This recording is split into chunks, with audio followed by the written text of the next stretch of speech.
Bonjour à chacun et à chacune et bienvenue dans cette nouvelle vidéo de la chaîne Élu Résister, site internet élu-résister.fr. On continue cette série sur la loi ou la grâce, on en est aujourd'hui à la 10e vidéo qui va traiter, comme vous le voyez, de l'obéissance. On va faire un rapide résumé de ce qu'on a vu jusqu'à ce jour. On a vu que la Bible parlait un langage particulier qui nous conduisait toujours à Jésus-Christ. On a parlé de la chair et de l'esprit, parce que ce sont dans ce langage deux notions importantes à comprendre. Nous avons vu les alliances dans la Bible, comment elles étaient articulées, et on a vu que les deux grandes alliances étaient l'ancienne et la nouvelle alliance. On a vu que l'ancienne alliance était l'image ou l'ombre de réalité céleste, de réalité donc spirituelle, qu'il y avait deux justices, sa propre justice ou la justice de Dieu, que la loi était faite principalement pour révéler à l'homme son péché, et également qu'elle reflétait la sainteté, le caractère de Christ. Et enfin, on a vu que dans la Nouvelle Alliance, vivre dans la Nouvelle Alliance, eh bien, c'est principalement trois choses: croire, connaître et demeurer en Jésus-Christ, et que ces trois choses se faisant dans la vie du disciple, eh bien, la sanctification lui était apportée par l'Esprit de Dieu, par le sang de Jésus, par l'œuvre de Dieu en lui. Donc aujourd'hui, on va parler d'obéissance, et on va voir premièrement qu'il y a un changement de loi. On va reprendre quelques petits textes qu'on avait vus. On va commencer par Jean 4 au chapitre 21 à 24. C'est Jésus qui parle à la Samaritaine et il lui dit: « Femme, lui dit Jésus, crois-moi, l'heure vient où ce ne sera ni sur cette montagne ni à Jérusalem que vous adorerez le Père. Vous adorez ce que vous ne connaissez pas, nous adorons ce que nous connaissons, car le salut vient des Juifs. Mais l'heure vient, et elle est déjà venue, où les vrais adorateurs adoreront le Père en esprit et en vérité, car ce sont là les adorateurs que le Père demande. Dieu est esprit, et il faut que ceux qui l'adorent en esprit et en vérité. » Alors on voit bien que Jésus a annoncé que c'était plus sur la montagne, la question c'était pas de savoir si c'était la montagne de Samarie ou Jérusalem. Dans l'ancienne alliance, Jérusalem était centrale, elle avait une place en tout cas centrale dans le culte. Et pourquoi ? Parce que le temple de Dieu était construit à Jérusalem, etc., etc. Et puis là, Jésus dit bien qu'il amène autre chose de nouveau. Et cette autre chose, c'est bien sûr l'adoration en esprit et en vérité dont on a parlé précédemment. On va voir un autre verset, Hébreux 7, verset 12, qui nous dit qu'il se passait aussi quelque chose de nouveau. Car le sacerdoce étant changé, là il parle du sacerdoce lévitique, donc de la loi de Moïse, nécessairement aussi il y a un changement de loi. Car la loi, donc la loi de Moïse, n'a rien amené à la perfection et introduction d'une meilleure espérance par laquelle nous nous approchons de Dieu. Donc on a un changement de loi et une nouvelle espérance, une meilleure espérance. Voilà encore un autre verset, Hébreux 8.10, qui était la citation de Jérémie 31, « Mais voici l'alliance que je ferai avec la maison d'Israël après ces jours-là, dit le Seigneur, je mettrai mes lois dans leur esprit, je les écrirai dans leur cœur, et je serai leur Dieu, et ils seront mon peuple. » Vous retrouvez, comme Jésus nous le dit, Dieu est esprit, l'adoration en esprit et en vérité. Il y a un changement de loi, oui, parce que la loi, elle vient dans l'esprit, et elle est écrite non plus sur des tables de pierre, mais sur des tables de chair, c'est-à-dire sur les cœurs. Voilà. Un dernier verset, Romains 8.2, « En effet, la loi de l'esprit de vie en Jésus-Christ m'a affranchi de la loi du péché et de la mort. » Il y a un changement de loi, et cette loi, elle s'appelle la loi de l'esprit de vie en Jésus-Christ. C'est quelque chose qui n'a plus à voir avec des tables de la loi, écrite sur des tables de pierre, mais ça se passe à l'intérieur premièrement. Je ne dis pas que c'est que à l'intérieur, mais ça se passe premièrement à l'intérieur. Et voici donc la déclaration de Paul aux Corinthiens, 1 Corinthiens 9, versets 20 et 21. « Avec les Juifs, j'ai été comme Juif, afin de gagner les Juifs. Avec ceux qui sont sous la loi, comme sous la loi, quoique je ne sois pas moi-même sous la loi. » Donc Paul déclare ici aux Corinthiens clairement qu'il n'est plus sous la loi de Moïse. Mais en même temps, il va dire que lorsqu'il est avec des Juifs, eh bien, il se comporte comme quelqu'un qui est sous la loi de Moïse. Pourquoi ? Afin de gagner ceux qui sont sous la loi. Et verset 21, « Avec ceux qui sont sans loi, comme sans loi, quoique je ne sois point sans la loi de Dieu, étant sous la loi de Christ, afin de gagner ceux qui sont sans loi. Donc là, on voit clairement, ça pourrait résumer ce verset, ce qu'on a vu ici, qu'il y avait ce qui s'appelait la loi de Moïse, et que maintenant, ce que Paul appelle la loi de Dieu, eh bien, c'est la loi de Christ, la loi de l'esprit de vie en Jésus-Christ, qui me libère du péché. Donc, on peut conclure que Jésus vient instituer une nouvelle loi, meilleure que l'ancienne, non une loi extérieure avec une adoration charnelle, mais une loi que l'Esprit de Dieu inscrit lui-même dans les cœurs, la loi de Christ, tel il est, tel nous sommes. Qu'est-ce que ça va induire dans notre obéissance ? Eh bien, ça va induire que l'obéissance ne vient pas de l'extérieur, c'est-à-dire de commandements extérieurs, mais elle vient de l'intérieur. C'est-à-dire qu'on va obéir à ce que Dieu va lui-même inscrire dans nos cœurs. Donc, ça n'est plus une obéissance qui dépend de nos efforts, mais c'est une obéissance qui va dépendre de notre communion à Dieu, afin que l'Esprit de Dieu nous amène à vivre cette obéissance. Alors, ensuite, on va préciser qu'il s'agit de l'obéissance de la foi. Quelques versets, Actes 6, 7, je vais un petit peu vite, qui nous montrent que une grande foule de sacrificateurs obéissait à quoi ? À la loi de Moïse ? Non, à la foi. Romains 1, 4, pour amener en son nom à l'obéissance de la foi tous les païens. Romains 10, 16, mais tous n'ont pas obéi à quoi ? À la bonne nouvelle, pas à la loi de Moïse. Encore une fois, j'insiste, mais Romains 16, alors je vous ai mis tout le passage, mais lisez-les, tous ces versets, je les lis pas tous pour aller un petit peu plus vite.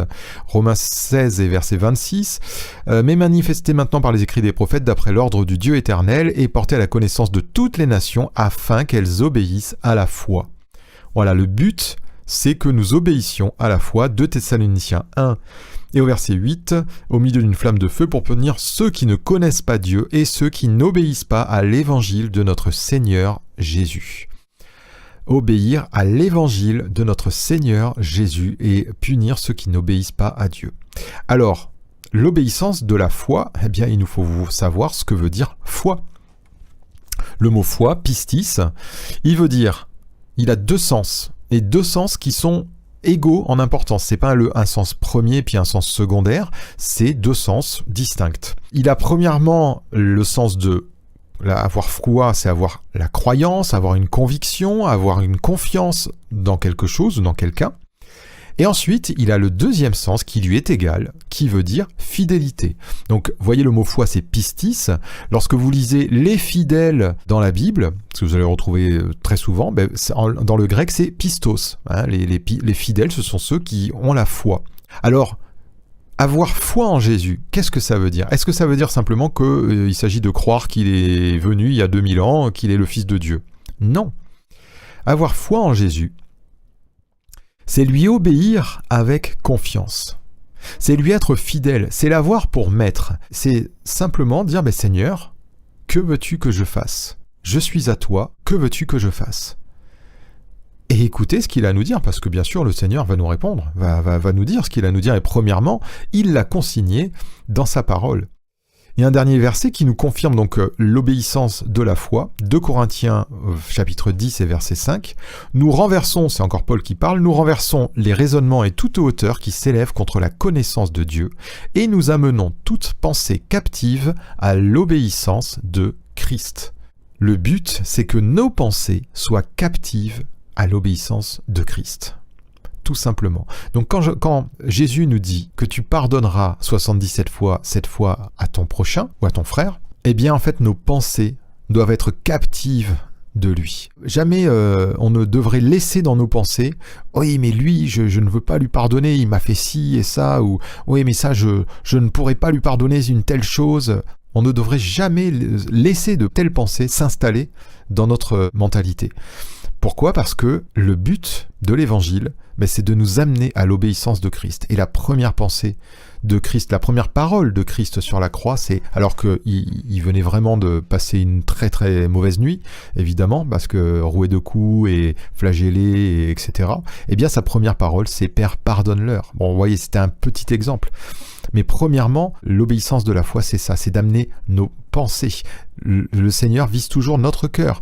Il reprend une loi de Moïse, l'adultère, et il dit bien, mais celui qui a déjà dans son cœur la pensée de convoiter une telle femme, dans son cœur, voilà, au travers de ses pensées, eh bien il a déjà commis un adultère avec elle. Donc le but de l'évangile, c'est de nous amener à une foi parfaite, accomplie, jusque dans nos pensées, jusque dans notre cœur. Et Jésus a dit pour ça, Matthieu 28, 19, « Allez, faites de toutes les nations des disciples, les baptisant au nom du Père, du Fils et du Saint-Esprit, et enseignez-leur à observer tout ce que je vous ai prescrit. Et voici, je suis avec vous tous les jours, jusqu'à la fin du monde. » Alors, il nous dit d'enseigner les disciples à observer tout ce que Jésus a prescrit. Qu'est-ce qu'il a prescrit? Eh bien, ces enseignements, on les voit dans les évangiles. Et ces enseignements, on les voit dans les épîtres du Nouveau Testament. Et donc, il s'agit d'obéir à tout ce que nous pouvons lire dans le Nouveau Testament. L'utilité de l'Ancien Testament est très utile parce que il y a des choses que nous allons lire dans le Nouveau Testament dont nous allons trouver la source, l'origine, le détail spirituel dans l'Ancien Testament. Je vous en donne un exemple. On avait parlé dernièrement du fait que Jésus se présentait comme le vrai pain qui est descendu du ciel et que la manne n'était qu'une image. Eh bien, dès l'instant où le Nouveau Testament nous révèle Jésus comme le pain, le véritable pain, eh bien on peut aller voir ce qui concerne la manne, puisqu'elle était une image, on peut aller voir dans l'Ancien Testament, les règles que Dieu avait données par Moïse à son peuple concernant la manne. Et qu'il fallait en prendre pour soi et pour sa maison, chaque jour, chaque matin, ne pas en conserver plus d'une journée. Et en fait, dans toutes ces choses, eh bien, il y a des révélations que Dieu veut nous donner sur Christ. Il y a des révélations que Dieu veut nous donner dans notre marche avec lui. Et c'est ça qu'il nous faut aller rechercher. Mais, donc comme je vous le précise ici, c'est obéir à tout ce qui est contenu dans le Nouveau Testament. Et je vais vous faire une petite remarque. Comment justifier la non-observance ou l'adaptation de nombreux versets du Nouveau Testament? Si vous regardez sur cette chaîne, j'ai fait plusieurs vidéos qui concernent certains points du Nouveau Testament qui sont complètement abandonnés dans bien des milieux chrétiens aujourd'hui.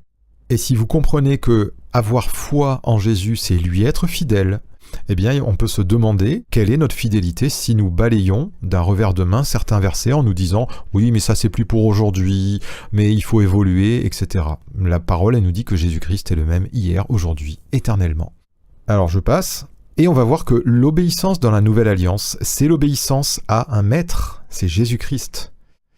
Donc quand vous voyez ce verset de Jean 14, verset 15, « Si vous m'aimez, gardez mes commandements », c'est Jésus qui parle, eh bien beaucoup vont immédiatement en déduire, eh bien nous devons garder les commandements de Jésus.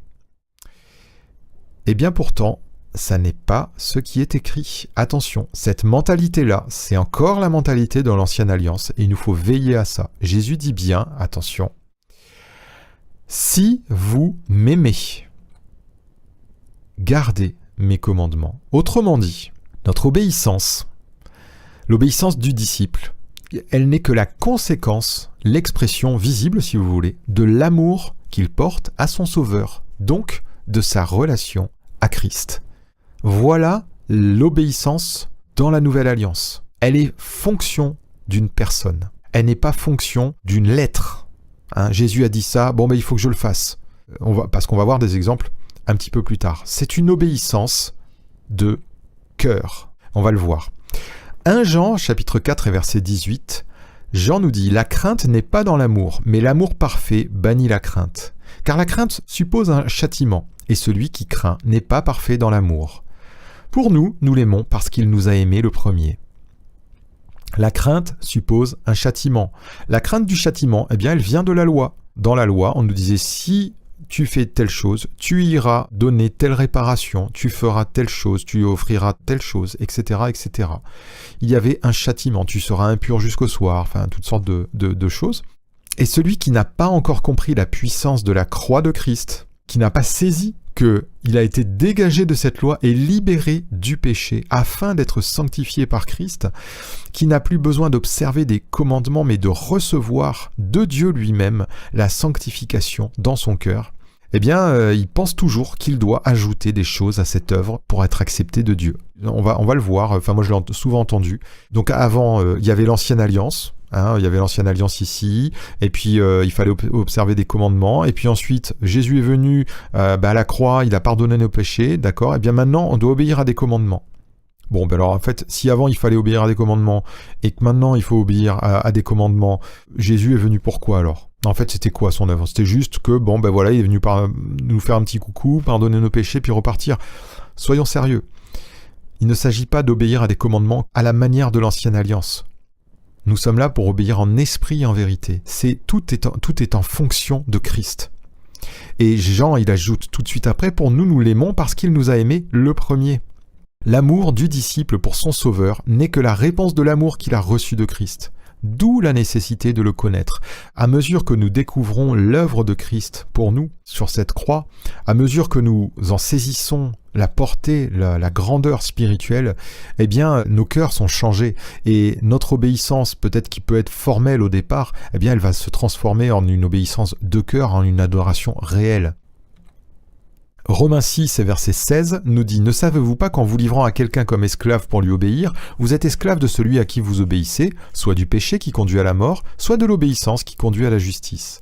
Mais grâce soit rendue à Dieu de ce que, après avoir été esclave du péché, vous avez obéi de cœur à la règle de doctrine dans laquelle vous avez été instruits. Ayant été affranchis du péché, vous êtes devenus esclaves de la justice. » Alors, esclave de la justice, un petit rappel, c'est que Christ est notre justice. Il a été fait pour nous, sagesse, justice, sanctification et rédemption. Donc nous sommes esclaves, serviteurs, disons c'est le même mot dans le grec, serviteurs de la justice, serviteurs de Jésus-Christ, et surtout nous avons obéi de cœur. Alors je vous le reprécise ici, l'obéissance fondée sur un commandement n'est pas l'obéissance de l'esprit, mais de la lettre. Attention, Dieu veut notre cœur avant nos actes. Il désire que notre obéissance soit le fruit de ce qu'il dépose en nous, l'esprit de son Fils.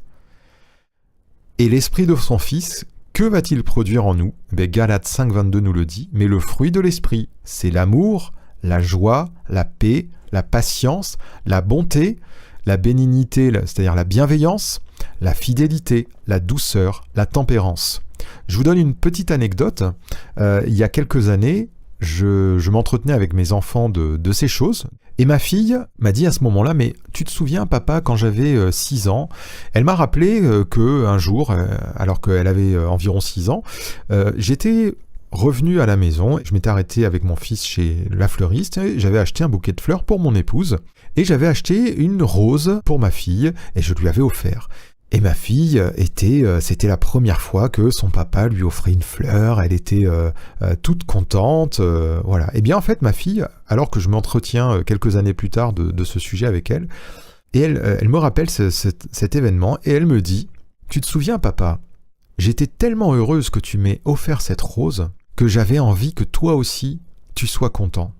Alors j'ai fait le maximum pour que ma chambre soit toute rangée, pour te faire plaisir. » Et me disant ça, elle venait de comprendre l'obéissance de la nouvelle alliance. Parce que nous avons reçu l'amour de Christ, nous n'agissons plus parce que nous avons reçu un commandement. Nous agissons parce que nous recevons l'amour de Christ. En réponse à cet amour, nous ne voulons rien faire qui déplaise à notre Seigneur. On va voir 2 cas pratiques. Les 2 hommes riches. En Luc 18, verset 18, un chef interrogea Jésus et dit « Bon maître, que dois-je faire pour hériter la vie éternelle ?» Jésus lui répondit « Pourquoi m'appelles-tu bon ? Il n'y a de bon que Dieu seul. Tu connais les commandements, tu ne commettras point d'adultère, tu ne tueras point, tu ne déroberas point, tu ne diras point de faux témoignages, honore ton père et ta mère.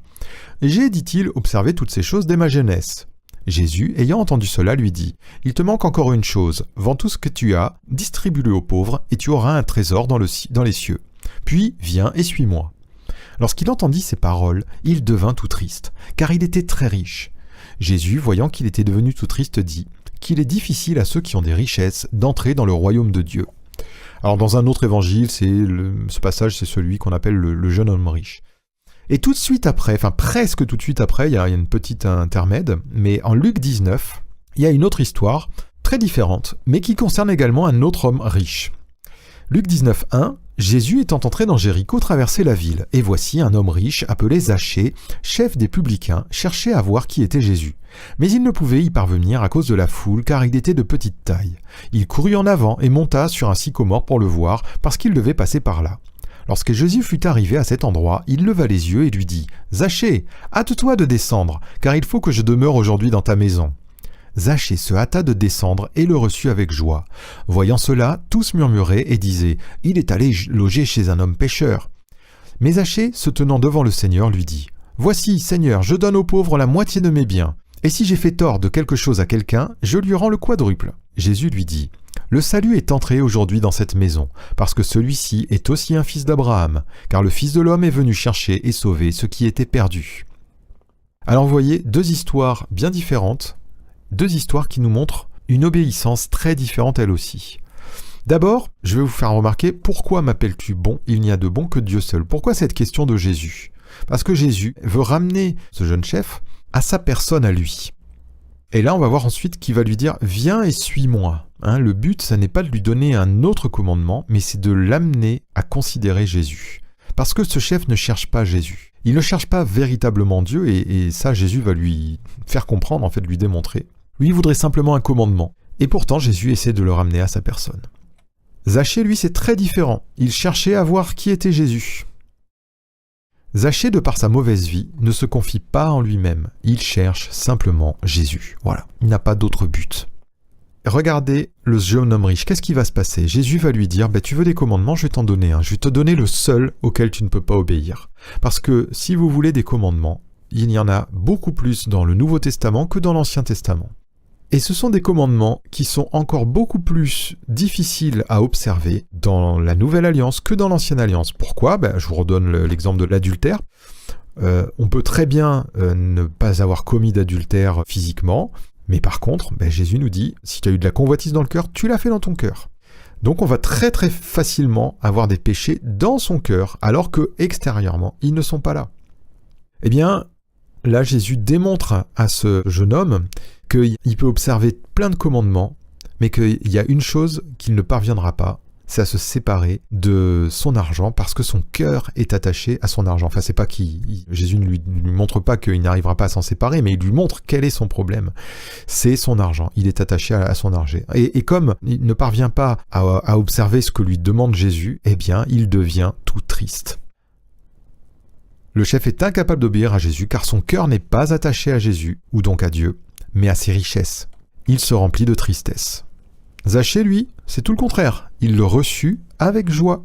Zachée est bouleversé par sa rencontre avec Jésus. Il cherche spontanément le bien des autres sans que Jésus lui demande quoi que ce soit. Et son cœur se remplit de joie. Voyez, c'est ça l'obéissance de la Nouvelle Alliance. Ce n'est pas des commandements selon la lettre, c'est une obéissance de cœur. Que notre cœur soit transformé, changé à l'image de Christ. Voilà le but de Dieu pour nous. Et on va continuer avec un deuxième exemple, un autre cas pratique, que je trouve très parlant. C'est tout ce passage que nous avons à la fin du chapitre 5 d'Éphésiens et au chapitre 6. Donc ça commence à Éphésiens 5, 22. Vous allez voir, femmes, soyez soumises à vos maris. Un petit peu plus loin, verset 25, maris, aimez vos femmes. Chapitre 6, 1, enfants, obéissez à vos parents. Chapitre 6, 4, et vous, pères, n'irritez pas vos enfants. Éphésiens 6, 5, serviteurs, obéissez à vos maîtres selon la chair. Et chapitre 6, 9, et vous, maîtres, agissez de même à leur égard et abstenez-vous de menaces. Bon, eh bien, quand vous lisez tout ça, celui qui aime les lois ne verra que des lois. Voilà, si t'es une femme, tu dois être soumis à ton mari, si t'es un mari, tu dois aimer ta femme, si t'es un enfant, tu dois obéir à tes parents, etc., etc. Alors je dis pas qu'il ne faut pas observer ces choses, bien entendu qu'il faut le faire, mais attention, lire tout ce passage comme ça, c'est le lire à la manière de l'Ancienne Alliance. Je vous mets tout ce passage, on va pas le lire pour aller plus vite, mais voici ce qui est dit réellement. Éphésiens 5, 22, femmes, soyez soumises à vos maris, comme au Seigneur. Et lisez tout le reste. Marie, aimez vos femmes, comme Christ a aimé l'Église. Comme Christ le fait pour l'Église. Enfants, obéissez à vos parents, selon le Seigneur. Et vous, pères, n'irritez pas vos enfants, mais élevez-les en les corrigeant et en les instruisant, selon le Seigneur. Serviteurs, obéissez à vos maîtres, comme à Christ. Servez-les non pour plaire aux hommes, mais comme des serviteurs de Dieu. Servez-les avec empressement, comme servant le Seigneur. Et vous, maîtres, agissez de même à leur égard et abstenez-vous de menaces, sachant que leur maître est le vôtre et dans les cieux. Tout ce que nous invite à faire Paul ici, c'est agir en regard de Jésus-Christ. Agir comme le fait Jésus-Christ, ou à cause de Jésus-Christ. Chacun dans la position où il est, époux, épouse, parent, enfant, serviteur, maître, est appelé par son obéissance à manifester une facette de Christ, soit la soumission au Père, soit l'amour en livrant sa vie pour l'autre, soit l'enseignement ou le service de l'autre, etc., etc. Voyez, je suis père, j'ai un enfant, eh bien, je vais l'instruire dans le Seigneur. Je suis mari, je vais donner ma vie pour ma femme, je vais livrer ma vie pour ma femme. Mais toutes ces choses-là, c'est vraiment selon l'esprit qu'il nous faut les comprendre. Et c'est un exemple, mais tout le reste est pareil. Je prie vraiment le Seigneur que ces choses s'éclaircissent dans votre cœur si ce n'est pas le cas. Continuons un petit peu. Et oui, alors un dernier détail, c'est de bon cœur. Vous voyez ici, de bon cœur. Souvenez-vous, l'obéissance dans la nouvelle alliance, elle vient du cœur. Et enfin, je vous souligne ce passage, Marie, aimez vos femmes comme Christ a aimé l'Église, tous ces versets-là, faites pause et relisez-les, parce que c'est important ça illustre parfaitement ce qu'on va voir juste après, qui est le commandement de l'amour. Premièrement, Jésus est venu nous aimer, et on va voir comment il nous a aimés. Il nous donne ce commandement nouveau de l'amour. Matthieu 22, 37, Jésus lui répondit, « Tu aimeras le Seigneur ton Dieu de tout ton cœur, de toute ton âme et de toute ta pensée. C'est le premier et le plus grand commandement. Et voici le second qui lui est semblable. Tu aimeras ton prochain comme toi-même. De ces deux commandements dépendent toute la loi et les prophètes. » Voilà, là, Jésus parlait encore selon la loi, mais il l'a résumé dans ces deux commandements. Et voici enfin, de ça, il va découler ce qu'il va dire à ses apôtres. Dans Jean au chapitre 13 et verset 34, « Je vous donne un commandement nouveau. Aimez-vous les uns les autres, comme je vous ai aimé, vous aussi, aimez-vous les uns les autres. À ceux-ci, tous connaîtront que vous êtes mes disciples si vous avez de l'amour les uns pour les autres. » Donc, Jésus introduit quelque chose de plus. Ce n'est pas la même chose qu'ici. Il n'est pas écrit « Aimez-vous les uns les autres ». Ce n'est pas ce que dit Jésus. Il dit « Comme je vous ai aimé, aimez-vous les uns les autres. À ceux-ci, tous connaîtront que vous êtes mes disciples. » Une fois encore, Jésus nous précise qu'il ne s'agit pas d'aimer Dieu et son prochain selon nos critères comme nous le souhaiterions, mais comme lui-même nous a aimés. C'est en rapport avec Jésus-Christ, c'est en rapport avec sa personne. Alors la question que, en tant que disciples, nous devons nous poser, eh bien, c'est celle-ci. Comment Jésus nous a-t-il aimés ? C'est en regardant à lui et qu'on va désirer véritablement comprendre et recevoir cet amour qu'il a eu pour nous, pour le vivre nous aussi pour les autres. Eh bien, pour ça, il nous faut lire Jean 13, c'est le chapitre sur le lavage des pieds, où il nous a aimés en se rendant le serviteur de tous, en s'humiliant, en s'abaissant au plus bas qu'il le pouvait. Vous voyez, un disciple de Jésus-Christ, il sert les autres. Il sert les autres. Un disciple qui ne sert pas les autres, mais qui se fait servir, c'est un disciple qui a un problème. Ou en tout cas, ça ne devrait pas durer. Évidemment, si une personne est pas en forme, etc., on va bien sûr lui donner un coup de main, il ne s'agit pas de ça. Mais Jésus est venu en tant que serviteur. Comment il nous a aimés ? Eh bien, en nous servant. Matthieu 26, 39 nous dit « Puis, ayant fait quelques pas en avant, il se jeta sur sa face et pria ainsi. « Mon Père, s'il est possible que cette coupe s'éloigne de moi, toutefois, non pas ce que je veux, mais ce que tu veux. » Jésus avait une volonté propre. Et sa volonté, là c'est à Gethsémanée, juste avant la crucifixion, enfin juste avant son arrestation, et sa volonté propre, elle s'exprime là. S'il est possible que cette coupe s'éloigne de moi. Mais tout de suite, il se reprend. Toutefois, non pas ce que je veux, mais ce que tu veux. Eh bien, nous qui sommes ses disciples, notre volonté doit s'aligner, elle aussi, avec la volonté de Dieu. Et peut-être que je vais discerner dans mon cœur souvent des choses qui sont contraires à la volonté de Dieu. Ben oui, l'Épître aux Galates nous le dit au chapitre 5. La chair, elle a des désirs contraires à ceux de l'esprit, on l'avait vu dans une vidéo précédente. Et c'est là où notre cœur va flancher, s'incliner du côté de Dieu et dire non pas ce que je veux, mais ce que toi tu veux, Seigneur. Comment Jésus nous a aimés ?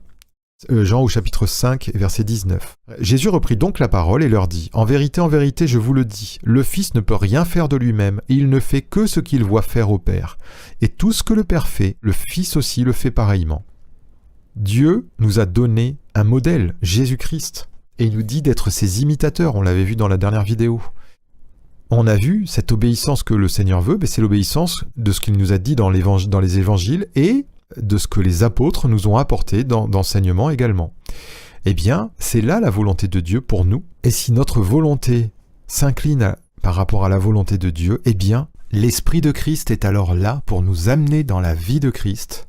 C'est-à-dire que ce qui était impossible à la chair devient possible par l'Esprit. Là où je ne pouvais pardonner dans ma chair, eh bien l'Esprit de Christ devient pardon en moi. Là où j'étais irrité, impatient, eh bien l'Esprit de Christ est ma paix, est ma joie, etc., etc. Jésus nous a aimés en livrant sa vie pour nous. Il n'a jamais considéré sa vie comme lui appartenant, mais l'a remise entre les mains du Père afin de faire la volonté du Père, c'est-à-dire de donner sa vie pour son prochain. Il nous dit, il n'y a pas de plus grand amour que de donner sa vie pour ses amis. Premièrement, alors je vous le dis très concrètement, premièrement, notre service pour Dieu, c'est d'aimer ses frères et sœurs. Premièrement, si vous n'aimez pas vos frères et sœurs, si vous ne vous souciez pas de vos frères et sœurs, si vous ne prenez pas de temps dans la prière pour eux, si vous ne prenez pas de temps simplement de les saluer et d'avoir de l'attention pour eux, eh bien, j'aimerais vous dire que vous avez un problème. Et surtout, ne vous laissez pas abuser par tout un système religieux qui vous déresponsabilise quant à l'amour en vous responsabilisant quant au service du système. On vous invite à servir à tel endroit, de telle façon, en vous disant bien sûr que vous faites ça pour le Seigneur. Le Seigneur, lui, vous demande d'aimer vos frères. Intéressez-vous à vos frères et sœurs. Intéressez-vous à leur croissance spirituelle. Intéressez-vous aux difficultés qu'ils peuvent rencontrer, spirituelles ou matérielles. Parce que la présence de Dieu en nous, la présence du Saint-Esprit dans nos cœurs, elle produit l'amour, la joie, la paix, la bonté, la bienveillance, etc. Comme on l'a vu il y a quelques slides. Et donc si ces choses n'y sont pas, eh bien c'est que le Saint-Esprit ne règne pas dans notre cœur. Il ne faut pas se raconter d'histoire. Philippiens 2, versets 5 à 8, « Ayez en vous les sentiments qui étaient en Jésus-Christ. » Alors les sentiments ou les choses, le terme n'est pas aussi précis que ça. « Lequel, existant en forme de Dieu, n'a point regardé comme une proie à arracher d'être égal avec Dieu, mais s'est dépouillé lui-même en prenant une forme de serviteur, en devenant semblable aux hommes, et ayant paru comme un simple homme, il s'est humilié lui-même, se rendant obéissant jusqu'à la mort, même jusqu'à la mort de la croix. » Même jusqu'à la mort de la croix.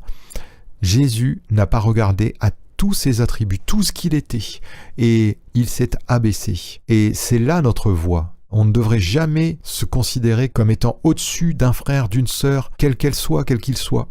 Mais au contraire, on devrait se rendre serviteur de tous. Il y aurait beaucoup à dire, je vous fais que de résumés, mais il y aurait beaucoup à dire sur toutes ces choses. Je vous laisserai les méditer. Je vais vous faire un petit diagramme pour résumer un petit peu, je vais essayer d'imager ce qu'est l'obéissance dans la Nouvelle Alliance. La grâce, c'est Christ, c'est le chemin, la vérité et la vie. Voilà. Donc Christ est un chemin. Sa parole, c'est le chemin. Il est la parole, il est le chemin. Le légalisme, alors là, c'est très très vague, je ne nomme personne, mais le légalisme, eh bien, c'est d'obéir sans amour. C'est d'obéir à des commandements sans avoir une véritable relation de cœur avec le Seigneur.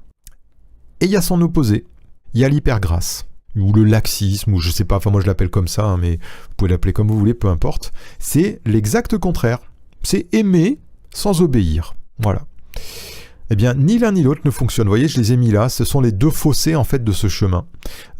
C'est là où on tombe. C'est soit on tombe dans une obéissance sans lien de cœur avec le Seigneur, sans une relation véritable, et ainsi, en fait, on a une obéissance qui ne fait que satisfaire notre chair. C'est là qu'on va se glorifier nous-mêmes, ou se donner une propre justice en disant, mais qu'est-ce que toutes ces œuvres que je fais pour le Seigneur, c'est merveilleux. Oh là, je suis, comparé à mes frères qui sont eux de piètres chrétiens. Voilà. Et vous avez l'exact contraire, aimer sans obéir. Alors là, Alors c'est formidable, on a des « Ah Jésus je t'aime » plein la bouche. On va chanter, parfois danser dans des assemblées, hein. On danse, on va faire toutes sortes de choses pour Dieu, pour manifester un amour à Dieu. Et cet amour, il reste charnel, parce qu'en fait ensuite, mais quand il s'agit de vraiment suivre la parole du Seigneur, la vivre, chercher à la vivre. Ah non, alors là, non, moi je veux pas pardonner, ou en tout cas j'ai beaucoup de mal. Hein. Et puis, ah non, tel commandement, non mais ça de toute façon aujourd'hui c'est plus possible, etc., etc. On va se trouver toutes sortes d'excuses pour ne pas obéir au Seigneur, ni d'un point de vue extérieur, ni de cœur. Eh bien, marcher selon l'Esprit, ça s'axe autour de deux choses, c'est obéir à la foi, c'est-à-dire garder sa parole, c'est-à-dire la mettre en pratique. Gardez ces paroles. Si vous gardez mes paroles, je demeure en vous et vous en moi. Jean chapitre 15. Et d'un autre côté, c'est la foi, donc l'obéissance, eh bien elle est agissante par l'amour. Alors là, je ne vous ai pas le noté, le verset dont je le tire, ça c'est dommage, j'aurais dû le faire.